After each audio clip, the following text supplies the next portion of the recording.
E rere kau mai nei te awa nui mai te kāhui mau i Takaroa. O au te awa ko te awa koa. Nā koe nā hoki i tēne ka takutu nā mihi atu ki a koutou. E te rōpū. I ngā tohunga, i ngā tauira. Mai ki tēnei i te puoro. Nau mai, nau mai, nau mai. Nau mai ki rungi i tēnei i te kaupapa te rāne. Nā me ki oki i tēnei ki mata mai, i tēnei o koutou, o tātou Wānanga. E whakaapona mai ki tēnei, i tēnei nā taonga i waihoake o ngā mātu i ngā tūpoho. No rere i ngā hau e whā, i ngā waka, nā ko koutou, e whakatau tēnā koutou nau mai, hara mai. Rua pehu te manga, Whanganui Taonga, ati au te iwi, tihei mauri orai. Mihi atu e mihi mai. E awhina atu, e awhina mai, e apona atu, e apona mai kei rauru i te koroa e tau Māori. So koe nei te reo tuatai mai tēnei tae ki a koutou. He reo, he māngai, mo te rōpu nei, mo tēnei kaupapa, mo te tino pai te tūtaki i aku hoa. Ki te hara mai ki tēnei mā kaupapa. Te mea hoki, ko te e kei te māwiwi tō tātu nei karau te Pākiha me ki mai a tūhoi, Rihari, Richard, kei te noho māwiwi ana kei whanatu tonu. Engari kei konei e tana hoa, Brian, te hara mai hoki e te tautuku tēnei kaupapa. Me aku hoa mahi, me ngā tauire nei. O tēnei te mihi kawatu, tēnā koutou, tēnā tatu koutou.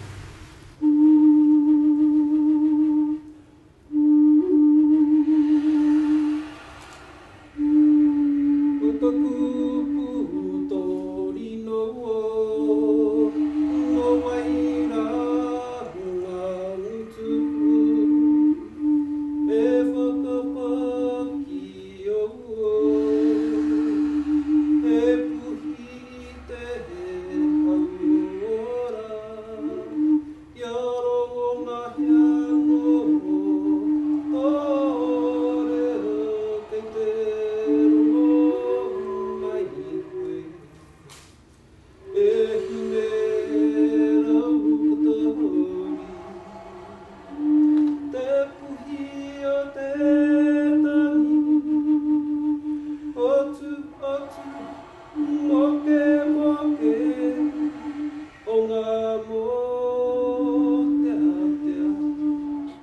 I suppose the greatest thing would be the friendship with Hirini Melbourne. It really changed my life because of the wonderful way he had of looking at life, of looking at nature, which he was close to as I am, and the way that those aspects are assimilated as part of the whole Taonga Pūoro journey. Making the instruments, I go out there and it's relaxing. It's the spiritual side of my life, I think. We have to balance the two aspects of life.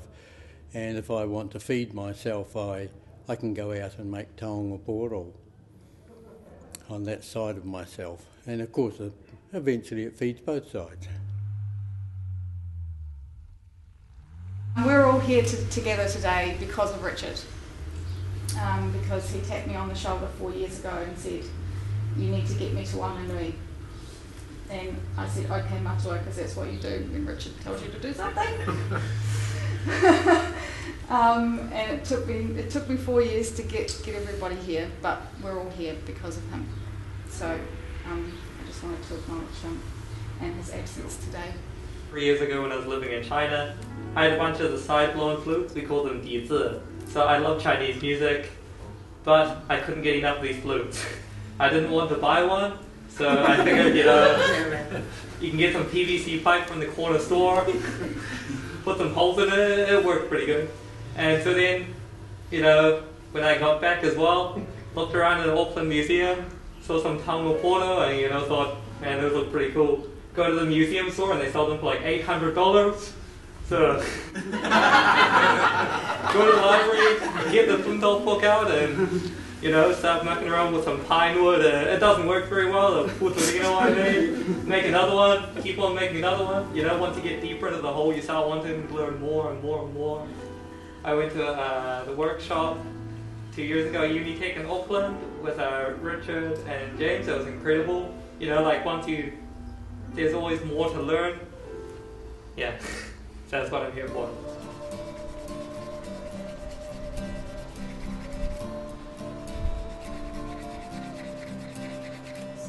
I just didn't think that it was an opportunity that could be missed when you have such a collection of great human resources come together. You're lucky if you see one of these tutors in a wānanga, in a seminar, and to have them here collectively was just something that I couldn't miss. It also tied in well with part of my job at the Whanganui Regional Museum, and one of my programs that is asked for a lot to be taught is Taonga Pūoro.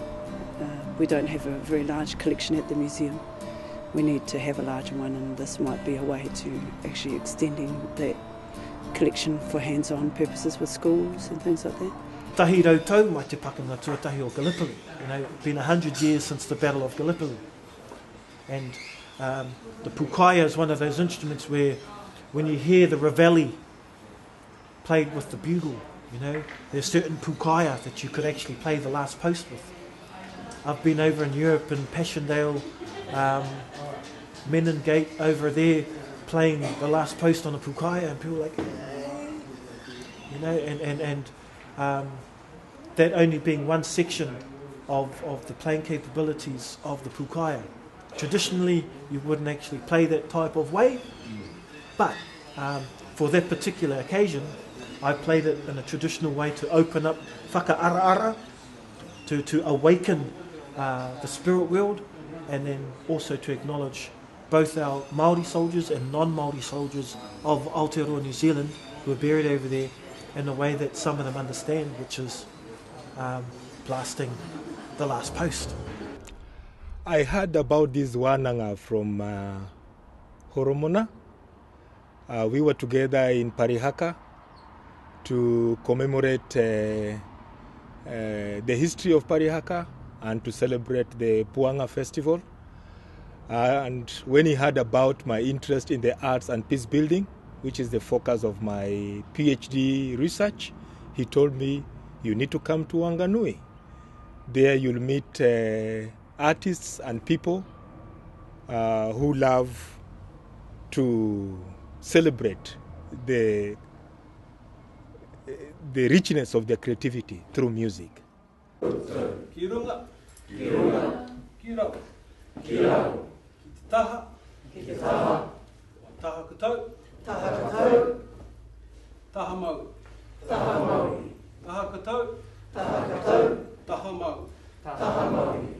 I have brought along some blanks of Kawao and Nguru, and what I like to do, if I can, in wānanga like this, is to add a face, with your help, to smooth them off and add a face to them, so that you see that the instrument is a person itself. That's the face of the instrument, and at some stage it can be named. So hopefully those people who have purchased one of these blanks will get a chance to give you an instrument that becomes a living thing.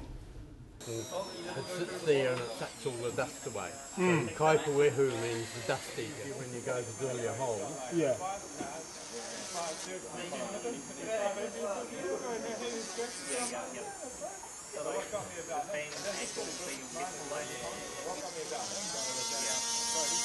First things first, I just sanded it with a rough sandpaper, then just smoothed it out with a softer one, then just went to Brian and he did all these patterns. Just glued the eyes in. Just polished it afterwards. And just drilled the holes at the top. And Squeeze all that together. So you have a loop on the bottom of that long one that you just put in. A big loop. No, just a little loop, it's just that top there. Racing loop. I'll put it across it. Seven them up just to feathers down into your hand. And you get the long piece.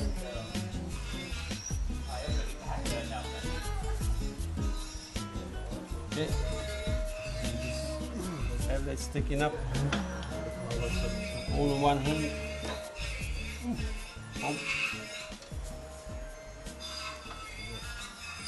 Tēnā tātou, ko Michael James aho. I naene e noho ana o I Poneki, I whanau mai ho I America, I Miami. I tai mai ho I Aotearoa, I ngā wao mua, te koutou. No reira, ka whakawhiti aho I te reo o Ingarangi naene. No reira. As far as this journey of Taonga Pūoro goes, for me it's just been a part and parcel of the immersion in Māori culture. Speaking the reo, this component of the Māori world came up for me, and I do love music, so I decided to investigate and discover. And the first thing that was apparent to me is the simplicity of these instruments. They're, at first glance and first listening, they're very, very different, and startlingly so, because they are not like the music we hear these days, Western music, whether it be reggae, country, rap. This is another thing entirely. So it took getting used to, and it's still taking getting used to. But what is interesting to me is it brings out the true essence of what's in a person, because you artificialize these or make them really electronic. They just call upon the wairua that's in a person, and in that way they're a window onto what's true. So for me, it's a discovery that's a process that's still unfolding, and there's something special in that. So that's the reason that I've come to this Wānanga. There's only one of its kind. The only original one of there's only one original, and it's held in a museum in Dresden. And there's somebody just looking behind the scenes in a museum there, and he found and photographed this instrument, which is great that he photographed it, because now we know it's there. So I think they're calling it a pūkaya. We're calling it a pūkaya? At the moment. Yeah. And it's a side-blind pūkaya. So the pūkaya that we have are usually end-blind. This one's side-blind. The way we usually construct end-blown pūkaya is to split them, hollow them out, put them back together. But the side-blown pūkaya in Dresden is one piece of wood. And this is pretty much how big it is. It's about 50 centimetres long. To my own children, they all know how to use taonga pūoro. They all play with them, because I have some already at home. But this is an extension on that knowledge, and being able to give them a bit more in-depth kōrero about not just taonga pūoro, but the atua associated with them, how to make. Because a lot of the times when I've been making them, I've just been making them how I think they're being made. I've seen a lot of things that are here that would dramatically decrease the amount of time that I've been spending making taonga pūoro. So I'll probably make some for the education department in the Whanganui Regional Museum, so that we can have something to use when we go out.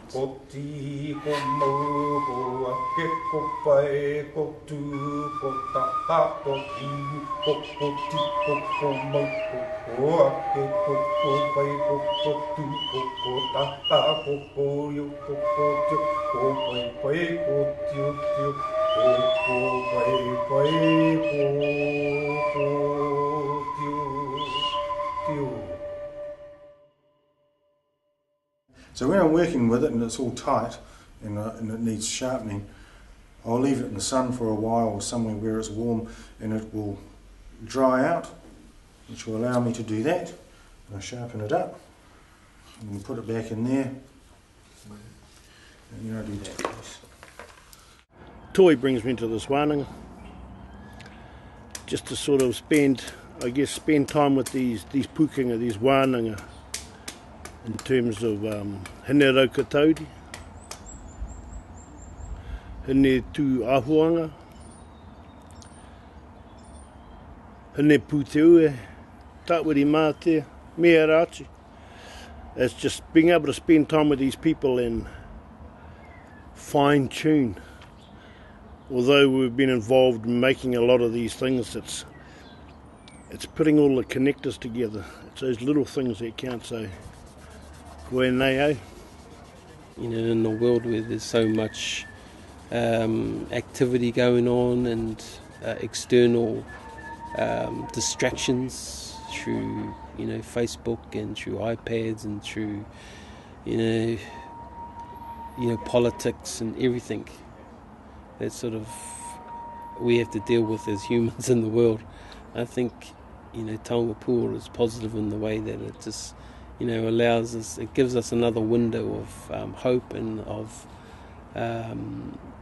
you know, celebration about life and our connection back to our wairuatanga, tinanatanga, hiningarotanga, te atuatanga. And yeah, so that's what I think it's important to share this message wherever it's, you know, called to be. In the case in Whanganui, you know, we'd be sitting here in the midst of one of the big storm of Whanganui and we haven't even noticed it, you know, just like hene raukatauri, you know, cocooned in this little, you know, in this little house of sound and, you know, sharing and, you know, giving birth to new creations and giving birth to and sharing of information. This particular creature known as the New Zealand native case moth. Ingoa Māori. And ko tōna ingoa Māori ko te raukatauri. Oh. And it's the personification of our ancestress, our atua wahine, our female deity, which is given the element or the energy of being the female goddess of music, of Māori flute music.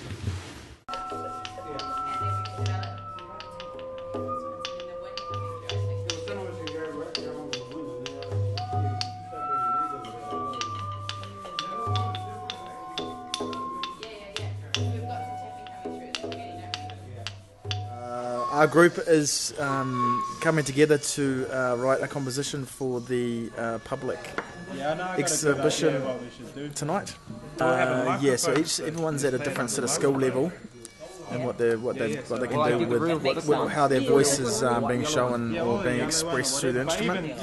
And so there's a few young fellows and a few older people, and everyone's sort of different, sort of intermediate, beginner, intermediate level, and so we've got a few kauauos, and then some. I've got my puterino that my mate made for me, so I'll play some of that because I know how to play that. And then, so we're probably kind of the sort of beginner group in the bunch, and so we're going to create our own kind of composition based on that.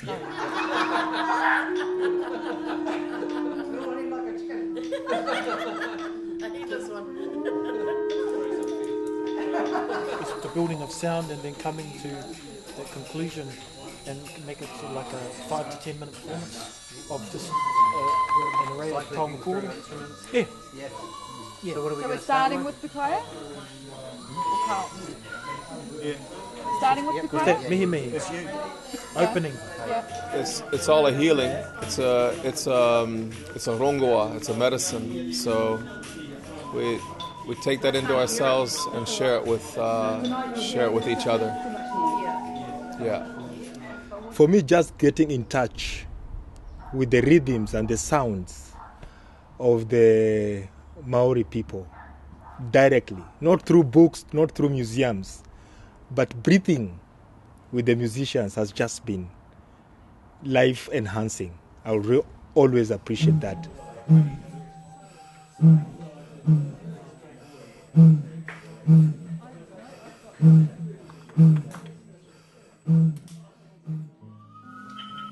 Ladies and gentlemen, from far and wide, from the four corners of Whanganui, right through to wherever you may come from around New Zealand and even overseas.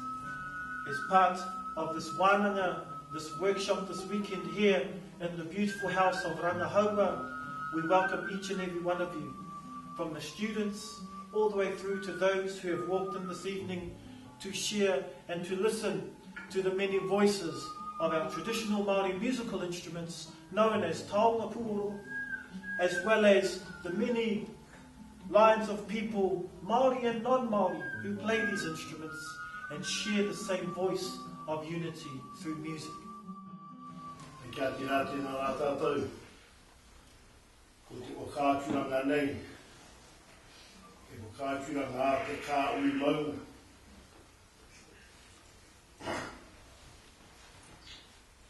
Ara, matua te mana tēne.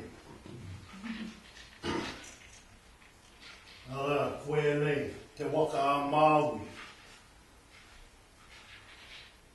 Ko tau ārangi te waka. Ko te rangi tuku te taura. Ko piki mai rawea, te mata. Te kiri ana, tōni, oreia, tukua, kia rea.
Just watching the concert last night was confirmation that the spirit of Taonga Pūoro is alive and well and living in the hearts of the people, and the collaborations that occurred last night in the concert was another confirmation of that. What we've been taught by our mentors like Hirini Melbourne and Richard Nuns and other people out there them mainly, along with Brian Flintoff, Clem Malish, and to be free and to be open to sharing this information, those that wish to receive and want to learn, and because it's the only way that you can perpetuate wellness and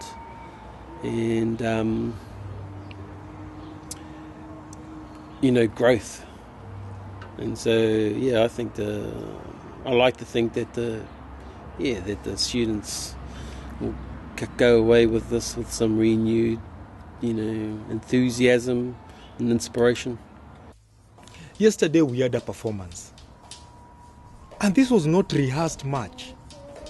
But the teachers had told us it's about you believing in yourself as a musician, listening the meaning and purpose of that musical instrument, and the sound will come of itself and by itself. And we did it in a group. We only rehearsed like once or twice, and that's it.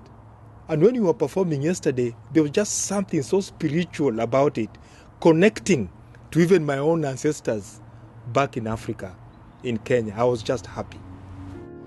Taonga Pūoro. Well, basically in a nutshell for me it's te reo a kui mā a koroma.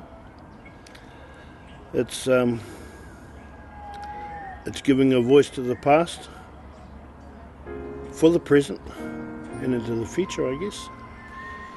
It's relevant in today's society in more ways than I suppose you can imagine.